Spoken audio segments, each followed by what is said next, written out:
Halo, jumpa lagi kita. Hari ini kita membahas tentang standar lebar jalan angkut tambang. Yuk, kita simak. Ketemu lagi sama saya. Hari ini kita bakal bongkar sesuatu yang kelihatannya sepele banget, tapi ternyata punya logika yang luar biasa di baliknya. Jalan.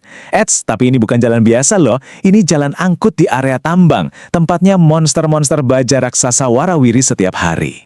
Oke, coba deh bayangin sebentar. Kita tuh nggak lagi ngomongin truk tronton yang biasa kita lihat di tol ya. Ini haul truk tambang. Ukurannya bisa lebih lebar dari rumah kamu dan beratnya setara satu pesawat jumbo jet. Nah, kebayangkan kenapa mereka butuh jalan dengan aturan mainnya sendiri? Nah, ini dia pertanyaan utamanya. Seberapa lebar sih jalan yang aman buat mereka? Dan ini bukan soal tebak-tebakan loh. Ini soal hitung-hitungan presisi. Karena kalau sampai salah, wah taruhannya besar banget. Yuk kita cari tahu jawabannya bareng-bareng. Dan jawabannya tentu aja bukan kira-kira. Semuanya datang dari sumber yang sangat resmi. Keputusan Menteri ESDM nomor 1827. Anggap saja ini kitab sucinya keselamatan tambang di Indonesia. Yang ngatur semuanya, termasuk soal lebar jalan ini.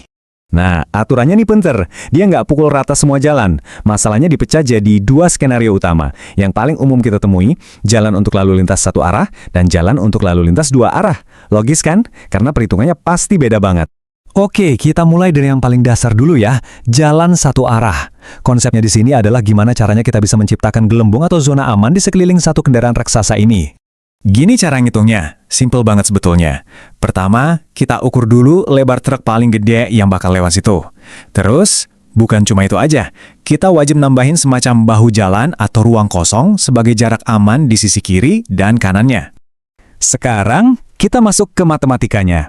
Kalau lebar kendaraannya kita sebut aja 1x, maka aturan mewajibkan kita untuk nambahin ruang napas sebesar setengah x di sisi kiri dan setengah x lagi di sisi kanan.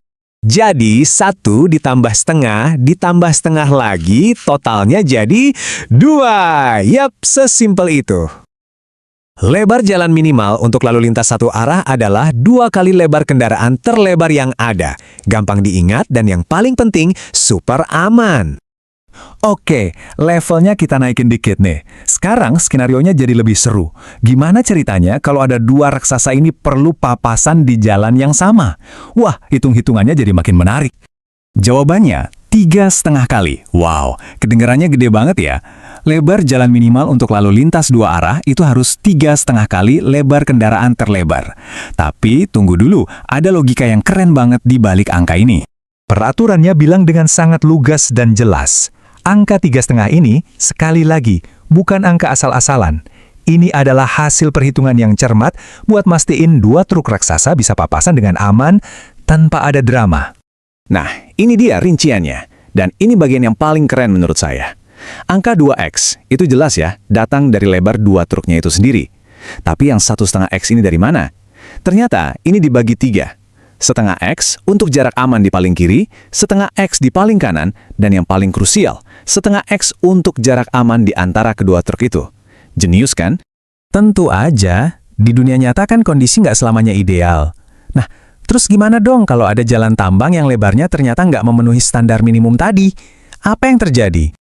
Ya, konsekuensi pertama dan yang paling jelas, bahaya. Resikonya langsung naik drastis. Ruang untuk bermanuver atau kalau ada sedikit kesalahan dari sopir jadi jauh lebih kecil. Potensi senggolan atau bahkan terperosok jadi jauh lebih besar. Nah, karena risikonya lebih tinggi, ya pengamanannya juga harus lebih ketat. Logis kan? Perusahaan nggak bisa dong ngebiarin gitu aja. Mereka wajib menerapkan prosedur-prosedur tambahan. Misalnya ngatur jadwal biar nggak papasan di titik sempit. Atau pasang rambu-rambu ekstra. Dan ini nih puncaknya. Penyimpangan dari standar itu nggak bisa cuma modal kayaknya aman deh. Semuanya harus bisa dibuktikan secara formal lewat sebuah dokumen sakti yang namanya kajian teknis. Ini wajib hukumnya. Jadi kajian teknis itu apaan sih? Anggap aja ini semacam skripsinya si jalan tambang. Isinya itu analisis rekayasa yang super detail untuk ngebuktiin bahwa oke, jalan kami emang lebih sempit. Tapi dengan pengendalian A, B, dan C, tingkat keamanannya tetap setara dengan standar. Prosesnya serius banget. Dan disinilah kita sampai ke intinya. Angka 2x dan 3,5x itu bukan cuma angka birokrasi yang kaku. Itu adalah sebuah sistem. sebuah sistem keselamatan yang dirancang dengan sangat teliti untuk melindungi nyawa manusia dan aset miliaran rupiah di lingkungan kerja yang risikonya sangat tinggi. Nah, ini jadi bikin kita mikir ya. Setelah tahu logika di balik lebar jalan tambang, coba deh perhatiin sekitar kita. Kira-kira aturan simpel apa lagi sih yang ternyata punya alasan teknis yang super dalam dan kita nggak pernah sadar? Menarik buat dipikirin. Sampai ketemu di pembahasan berikutnya.